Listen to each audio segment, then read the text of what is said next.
Hello everyone, greetings from San Diego, California. Friday, September 19th, 2025. It's been a while since I made my last video in English,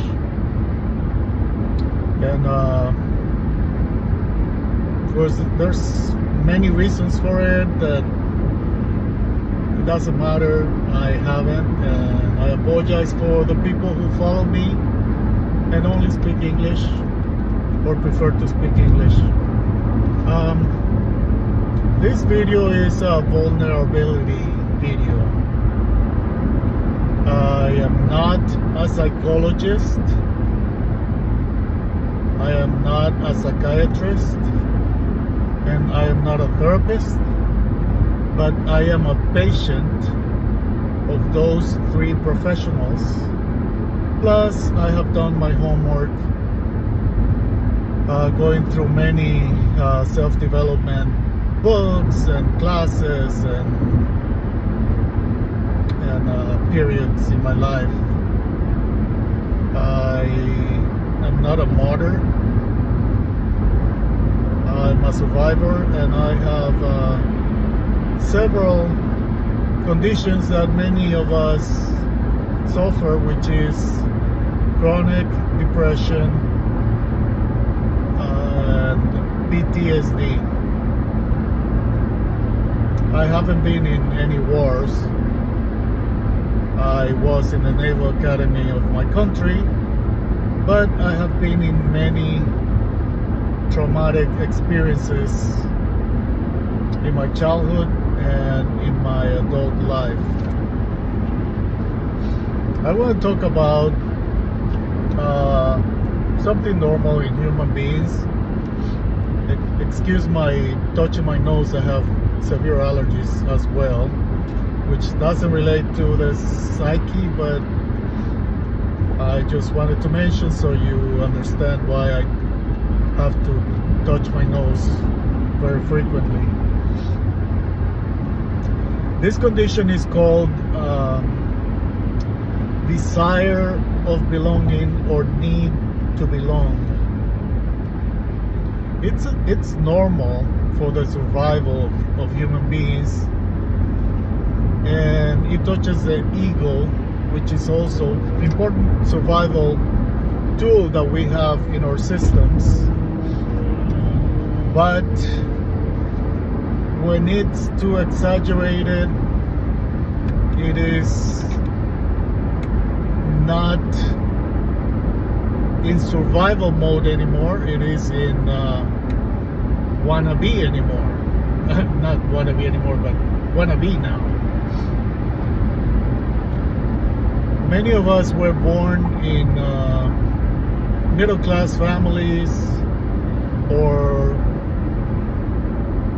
even below that, and many of us were raised by television.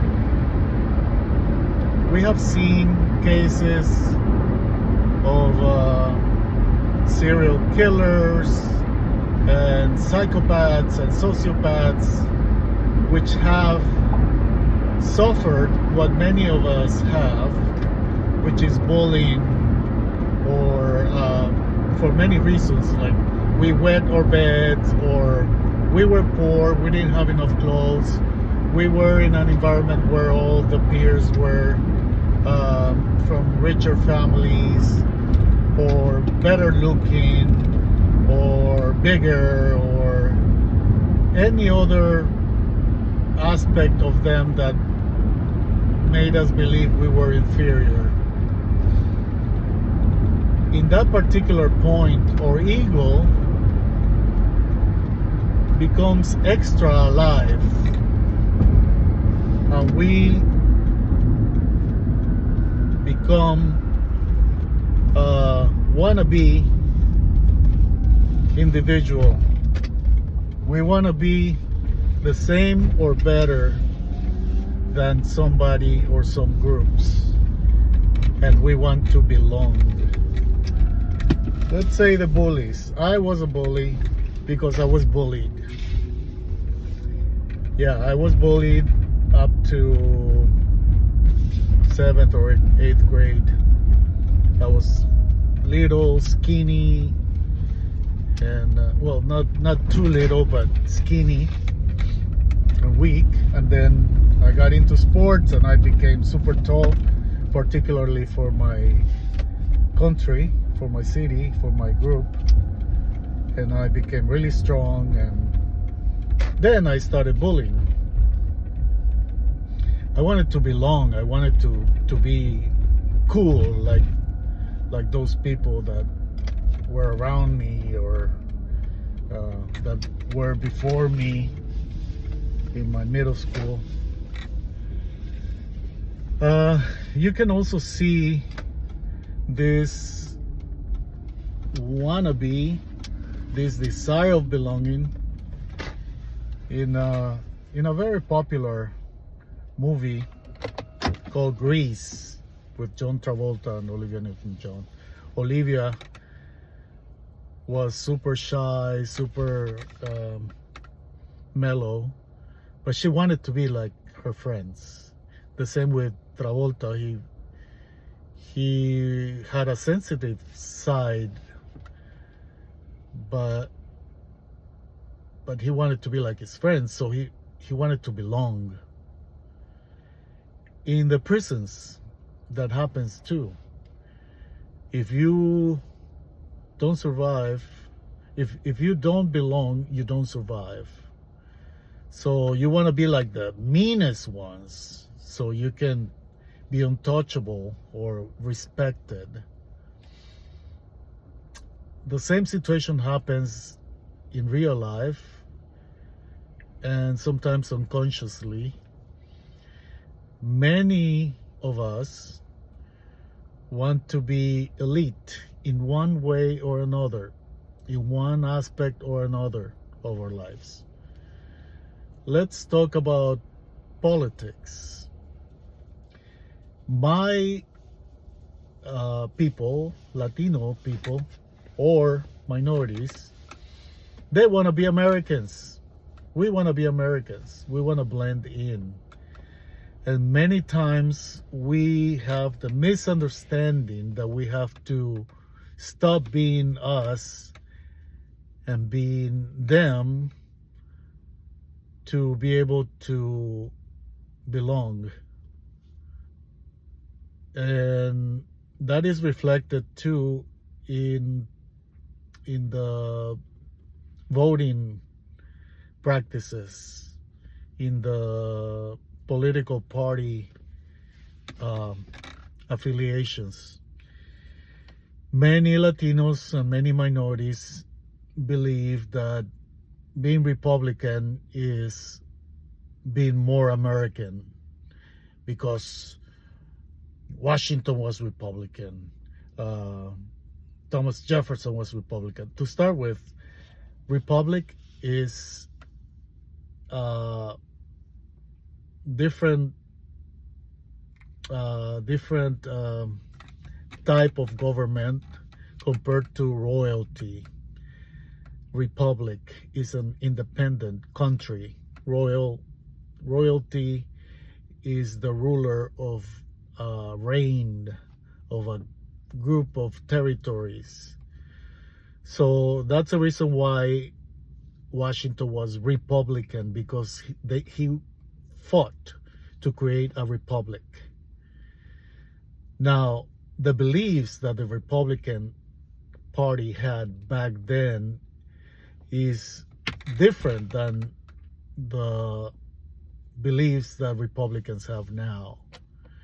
Those dreams of equality, of independence, of rights is not the same now. So many Latinos affiliate to the Republican Party, and I know many cases, one in particular, of this person who was who came to the US, and he or she did not have documents, and he or she was quiet about politics, and then that person became a resident, and soon after they became a citizen. As soon as they became citizen, with that mentality of belonging, that person became Republican and Trumpist. So she was like, my president, with pride about this cycle, useless president that we have right now.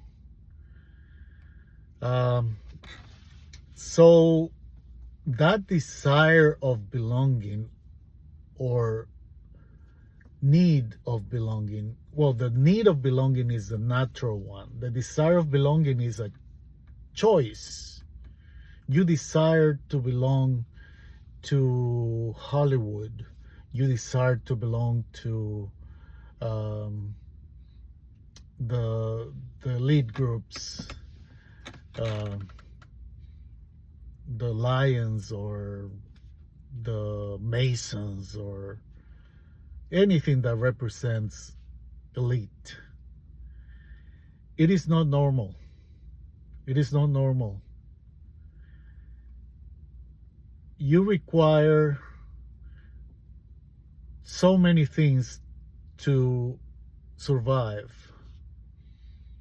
but certainly the desire of belonging is not one of them. The need of belonging, the belonging is not one of them. Many people will accept you and many people won't. But that's not your problem, that's theirs. With the society it is going right now, things are different for Latinos particularly, and for minorities. Totally different from the 40s, 50s, 60s, and 70s, where Latinos and minorities were afraid, ashamed of speaking their language. If we have come to this country, we have to understand that there's freedom. This is the land of the free. It's in the national anthem. It's the land of the free. We are free to speak any language that we want. We're free. It's not a crime. It's a right. You don't need to not teach your children your native language. You don't need to not teach your children your customs, your habits, your values, your rituals. You don't need to eat hamburgers and hot dogs. It's not a requirement. I hear so many people say, oh, born and raised in San Diego, born and raised in LA, born and raised. What do you eat? Burritos, tacos, pupusas, tostones. Well, excuse me, that is not American. It's nothing bad. It's excellent. But it's irrelevant that you were born and raised. What does your DNA exam say? What are you? You have to know what you are to know where you're going. So let's think about it. Let's be who we are. Let's respect our traditions and our heritage. And let's vote not only for us, but for our children and our grandchildren. Look what's going on right now. If you don't want to see, learn a little bit of economics. The international relations are terrible right now, with countries, even allies like Canada, Mexico, and even China. China was a major importer of soybeans and corn. As of last year, they imported between 12 billion to 16 billion dollars in soy and corn. This year it's zero. Research about the crisis in Arkansas, the agricultural crisis in Arkansas. They're burning their crops because it's not profitable to go through the process of collecting the grains and storing the grain. It's more profitable than to switch to different products. And the products they have on storage right now, normally 70% of their production went to China, and now it has nowhere to go. It's because of the international relations, it's because of the stupid tariffs that Trump illegally imposed. So let's think about our children's and our grandchildren's future. This is not a game. This is not you belonging. You have the power to vote and decide the destiny of the US and the whole world. Thank you for watching, and see you soon.